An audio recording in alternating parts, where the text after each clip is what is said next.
It might just as well have been me as Agnes, only I'd never have come back on purpose to kill her. Why can't I be left alone and happy? It was high noon when I first awoke, and the sun was low in the sky before I slept as the tortured criminal sleeps on his rack, too worn to feel further pain. Next day I could not leave my bed. Heatherly told me in the morning that he had received an answer from Mr. Mannering, and that, thanks to his, Heatherly's, friendly offices, the story of my affliction had traveled through the length and breadth of Simla, where I was on all sides much pitied. "And that's rather more than you deserve," he concluded pleasantly, "though the Lord knows you've been going through a pretty severe mill. Never mind, we'll cure you yet, you perverse phenomenon." I declined firmly to be cured. "You've been much too good to me already, old man," said I, "but I don't think I need trouble you further." In my heart I knew that nothing Heatherly could do would lighten the burden that had been laid upon me. With that knowledge came also a sense of hopelessness, impotent rebellion against the unreasonableness of it all. There were scores of men no better than I whose punishments had at least been reserved for another world, and I felt that it was bitterly, cruelly unfair that I alone should have been singled out for so hideous a fate.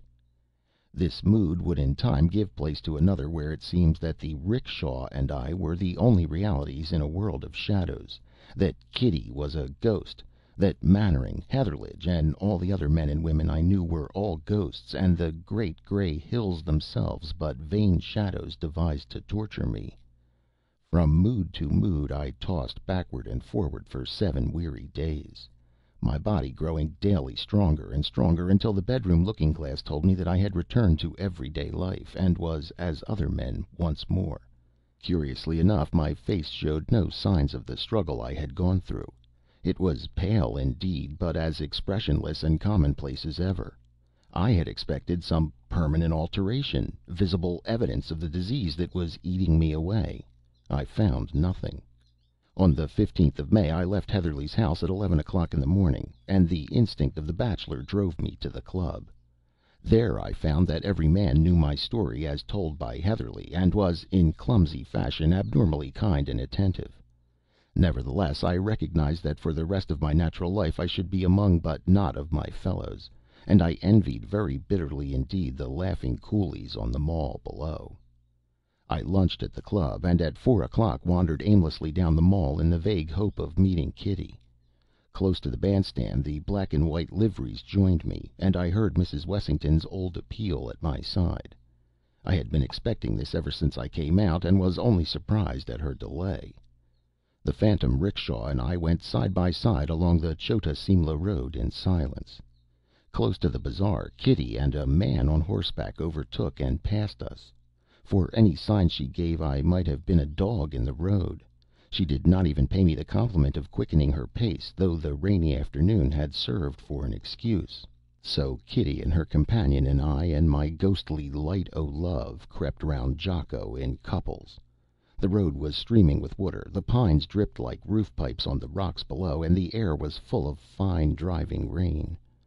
2 or 3 times I found myself saying to myself, almost aloud, "I'm Jack Pansay on leave at Simla. At Simla! Every day. Ordinary Simla. I mustn't forget that. I mustn't forget that." Then I would try to recollect some of the gossip I had heard at the club, the prices of so and so's horses, anything, in fact, that related to the workaday Anglo-Indian world I knew so well. I even repeated the multiplication table rapidly to myself to make quite sure that I was not taking leave of my senses. It gave me much comfort, and must have prevented my hearing Mrs. Wessington for a time. Once more I wearily climbed the convent slope and entered the level road. Here Kitty and the man started off at a canter, and I was left alone with Mrs. Wessington. "Agnes," said I, "will you put back your hood and tell me what it all means?" The hood dropped noiselessly, and I was face to face with my dead and buried mistress. She was wearing the dress in which I had last seen her alive, carried the same tiny handkerchief in her right hand, and the same card case in her left. A woman 8 months dead with a card case!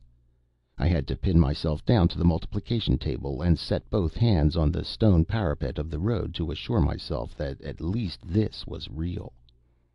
"Agnes," I repeated, "for pity's sake, tell me what it all means." Mrs. Wessington leaned forward with that odd, quick turn of the head I used to know so well, and spoke. If my story had not already so madly overleaped the bounds of all human belief, I should apologize to you now, as I know that no one, no, not even Kitty, for whom it is written as some sort of justification of my conduct, will believe me. I will go on. Mrs. Wessington spoke, and I walked with her from the Sanjowlie Road to the turning below the Commander in Chief's house, as I might walk by the side of any living woman's rickshaw, deep in conversation. The second and most tormenting of my moods of sickness had suddenly laid hold upon me, and like the prince in Tennyson's poem, I seemed to move amid a world of ghosts. There had been a garden party at the Commander in Chief's, and we too joined the crowd of homeward bound folk. As I saw them then, it seemed that they were the shadows, impalpable, fantastic shadows, that divided for Mrs. Wessington's rickshaw to pass through.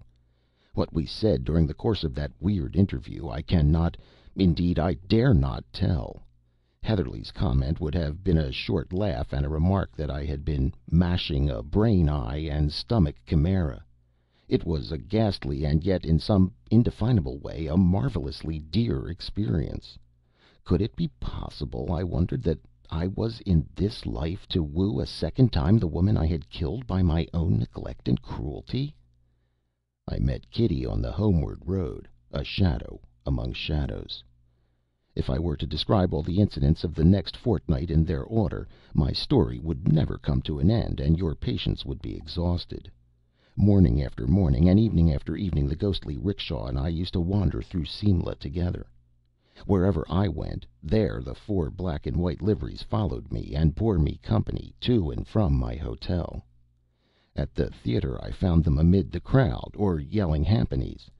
Outside the club veranda, after a long evening of whist at the birthday ball, waiting patiently for my reappearance, and in broad daylight when I went calling. Save that it cast no shadow, the rickshaw was in every respect as real to look upon as one of wood and iron. More than once, indeed, I have had to check myself from warning some hard-riding friend against cantering over it. More than once I have walked down the Mall deep in conversation with Mrs. Wessington, to the unspeakable amazement of the passers-by. Before I had been out and about a week, I learned that the "fit" theory had been discarded in favor of insanity. However, I made no change in my mode of life. I called, rode, and dined out as freely as ever. I had a passion for the society of my kind which I had never felt before. I hungered to be among the realities of life, and at the same time I felt vaguely unhappy when I had been separated too long from my ghostly companion. It would be almost impossible to describe my varying moods from the 15th of May up to today. The presence of the rickshaw filled me by turns with horror, blind fear, a dim sort of pleasure, and utter despair. I dared not leave Simla, and I knew that my stay there was killing me. I knew, moreover, that it was my destiny to die slowly and a little every day. My only anxiety was to get the penance over as quietly as might be. Alternately I hungered for a sight of Kitty, and watched her outrageous flirtations with my successor, to speak more accurately, my successors, with amazed interest. She was as much out of my life as I was out of hers. By day I wandered with Mrs. Wessington almost content. By night I implored heaven to let me return to the world as I used to know it. Above all these varying moods lay the sensation of dull, numbing wonder that the seen and the unseen should mingle so strangely on this earth to hound one poor soul to its grave. August 27th. Heatherlegh has been indefatigable in his attendance on me, and only yesterday told me that I ought to send in an application for sick leave. An application to escape the company of a phantom. A request that the government would graciously permit me to get rid of 5 ghosts and an airy rickshaw by going to England. Heatherlegh's proposition moved me to almost hysterical laughter. I told him that I should await the end quietly at Simla, and I'm sure that the end is not far off. Believe me that I dread its advent more than any word can say, and I torture myself nightly with 1,000 speculations as to the manner of my death. Shall I die in my bed decently, as an English gentleman should die, or in one last walk on the Mall